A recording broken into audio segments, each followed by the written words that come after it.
Good morning again. I'm so sorry that wasn't working. I don't know what was up with the connections. Maybe it's because it's rainy and stormy-ish outside. Dylan wanted to show you something real quick. Go, Dylan, fast. This one has Rainbow Dash. This one is, I don't know this one's name yet, but this one is Cutie Pie. That's Cutie Pie, and what does Cutie Pie do? She can ride up. Cool. All right, boy, we gotta get to and learn. down. Cool. All right, thank you, Dylan, for that very special announcement. Okay, chapter 6. Stanley took a shower, if you could call it that, ate dinner, if you could call it that, and went to bed, if you could call his smelly and scratchy cot a bed. Because of the scarcity of water, scarcity meaning it's scarce, there's not a lot of it. Because of the scarcity of water, each camper was only allowed a 4-minute shower.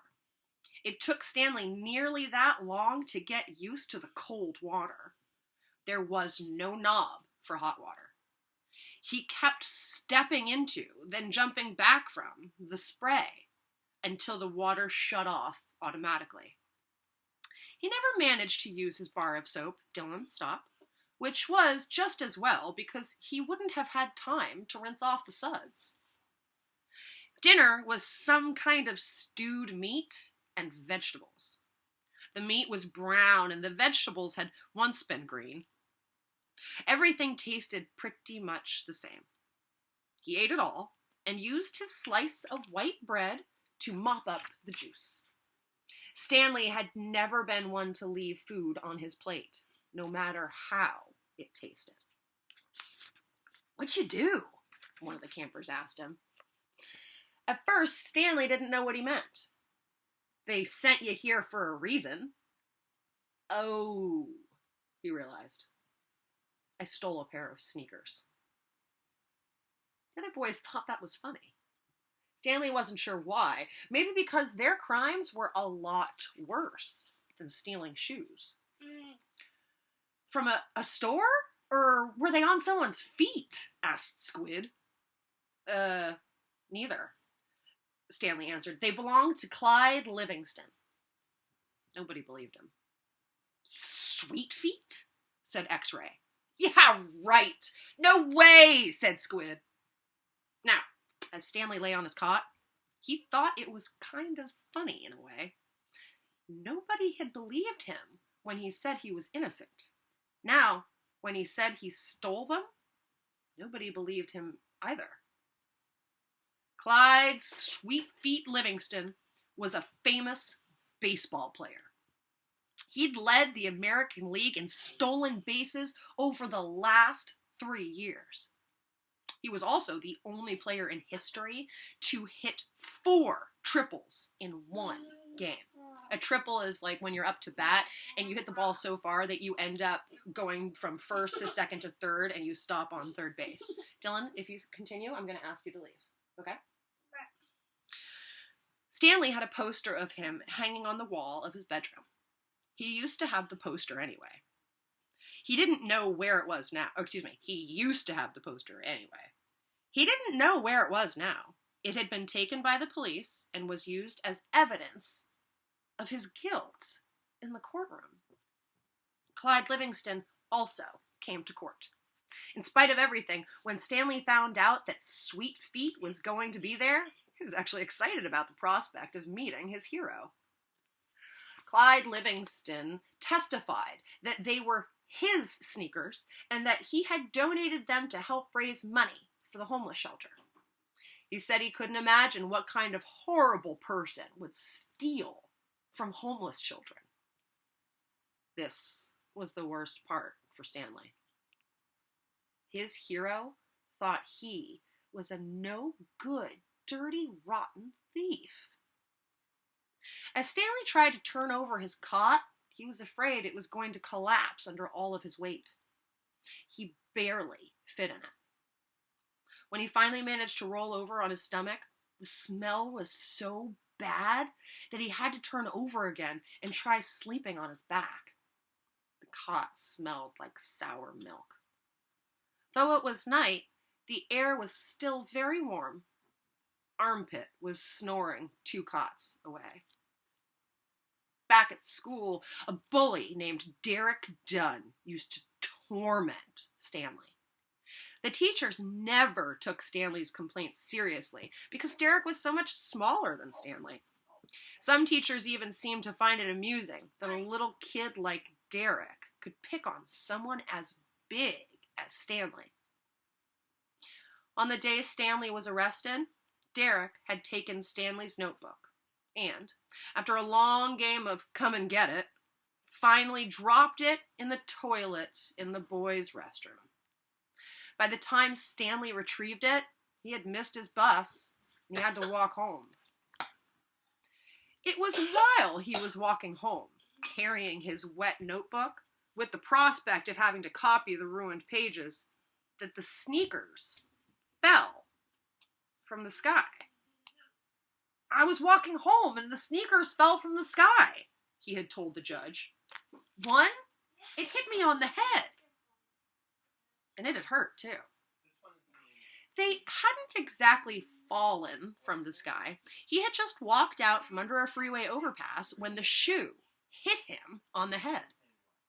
Stanley took it as some kind of sign.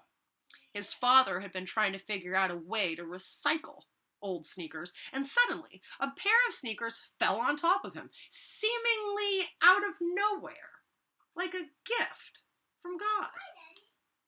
Naturally, he had no way of knowing they belonged to Clyde Livingston.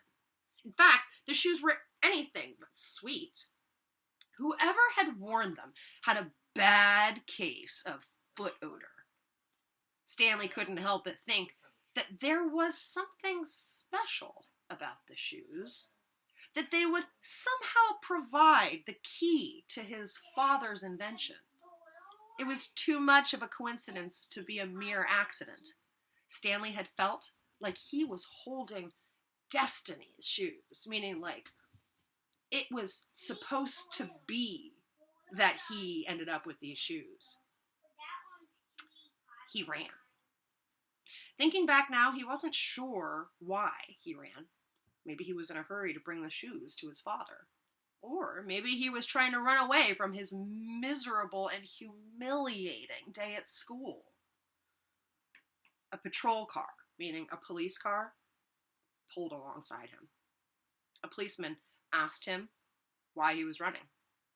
Then he took the shoes and made a call on his radio. Shortly thereafter, Stanley was arrested. It turned out that the sneakers had been stolen from a display at the homeless shelter. That evening, rich people were going to come to the shelter and pay $100 to eat the food that the poor people ate every day for free. Clyde Livingston, who had once lived at a shelter when he was younger, was going to speak and sign autographs.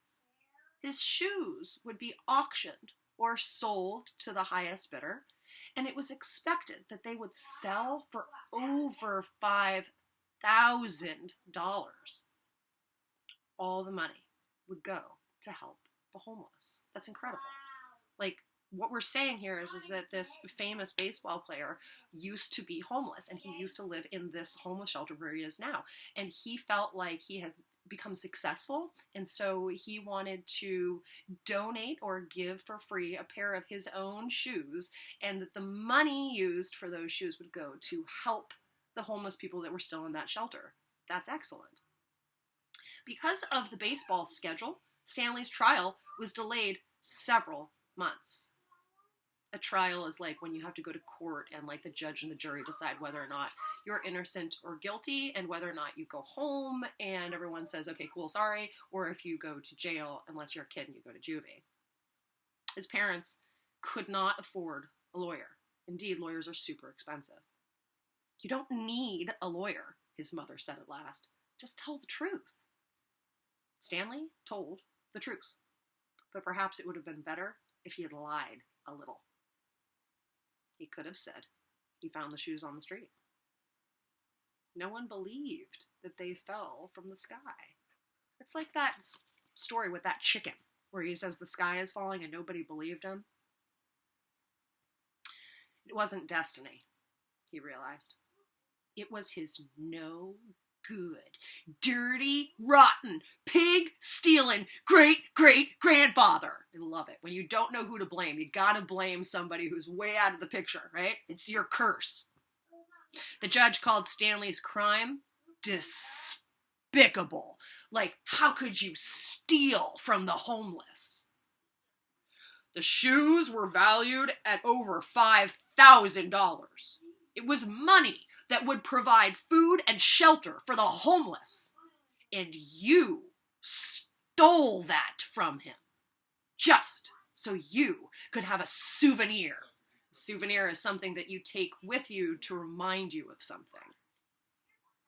The judge said that there was an opening at Camp Green Lake, and he suggested that the discipline of the camp might improve Stanley's character. It was either that or jail. Stanley's parents asked if they could have some time to find out more about Camp Green Lake, but the judge advised them, make a quick decision.